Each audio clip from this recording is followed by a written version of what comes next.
It's not too often businesses have a reopening, but in 2021, almost every business did.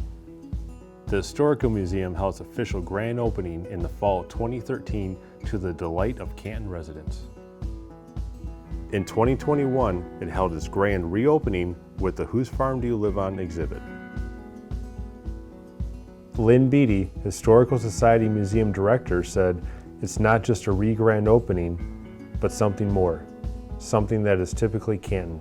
It's a reopening of heart. And I think that's one of the things that Canton has. If you see somebody passing you on the sidewalk, you can't wait to talk to them. These are just friends you haven't met. And that's what you're going to find at the museum. You're going to have an experience, and you're going to see things that maybe you remember, or maybe it's the first time and you'll never forget. Many look at 2020 and the pandemic as one of the worst catastrophes we have faced. Beatty takes a different perspective. What we're trying to do is trying to get everyone to be excited to be back and engaged, and the idea of the pandemic can have a positive effect on people. And the positive effect is that we know what we've missed, and to be able to look back now at history and say, oh my goodness, I remember this, or I remember stories about this, and I haven't seen my grandmother in a year, and this is the stuff that she talks about or my grandfather talked about. So when you come to the museum, you're actually having like an experience again of being a child, remembering your own past. And we put so much work together in the farming and the dairy communities of Canton. Every time I looked at a display, I saw somebody with a smile on their face. And that smile cannot be defined. It's a memory, it's emotion. And that's what this lockdown the last year and a half did. It cost a lot of people a lot of heartbreak. And here you can come and get recharged. It's a healing. And that's one of the things that when you look here, even that it's in an old schoolhouse, and I'm an old school teacher by trade, the idea of that connection. When you see somebody, my first students are 62 years old, and they see me and they say, do you remember me? It's the same thing when coming to this museum. I remember this, or I remember that milk bottle, or I remember, that name. And then all of a sudden you're flooded with emotions again, and maybe a sunny day or an ice cream cone or something else, or ears of corn or whatever it is. And it's feeling as well as mental. It's just very emotional. It's a beautiful place. For Beatty, it was a seamless transition joining the Historical Society. Coming in as a new person, I'm from Monroe, so historic Monroe I got. And to come to Canton and find out this is historic Canton, I was just blown away.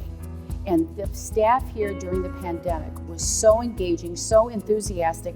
The staff is great, and the staff also makes you smile. With the recent grand opening of the museum, one might wonder, why the re-grand opening? Bill Tesson explains. We thought it was a good time to open the museum again, now that we're back to semi-normal, and get the people out in the Canton area to come out and see what we have to offer at the museum. And what should visitors expect at the museum? They should expect to see history of Canton as far back as we can go. Hopefully with this display, we did display about 10 years ago on Whose Farm Do You Live On? And so we thought we'd bring it back this year due to the fact of the growth of the subdivisions in the area. The people don't really know what farm their property is on.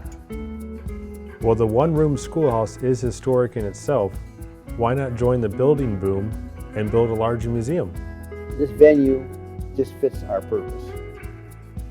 We don't need a large building.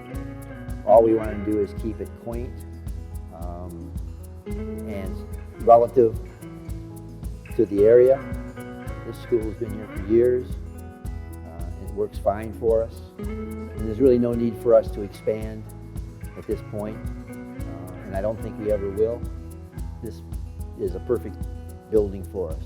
As long as we change out the museum events and displays every 6 months, roughly. Continuing to, hopefully, to promote the history of Canton to the new residents, as well as the old residents that have been around for years, that really don't know that we exist sometimes. The Historical Society personnel love history and enjoy what they do and why they do it. They feel it's a necessity to continue to remind the residents of Canton what Canton was, thus helping them know what Canton is. I think anybody that belongs to society loves history. And most of the people that are on my board live in Canton. In fact, they all live in Canton. And it's just the love of the idea of keeping Canton in front of the people or the population, and hoping that they'll learn something from us. I mean, if you don't study history, or if you don't look at history, you really don't know where you're from. I know there's a lot of older families in Canton, and we've lost a lot of families in Canton. You know, the farmers have sold their property to the developers over the years.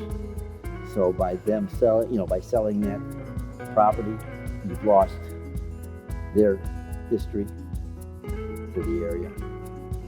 And if you come to the museum today, when we're open, you'll notice the history of Canton. It has a corn capital of Michigan, and big into dairy for years.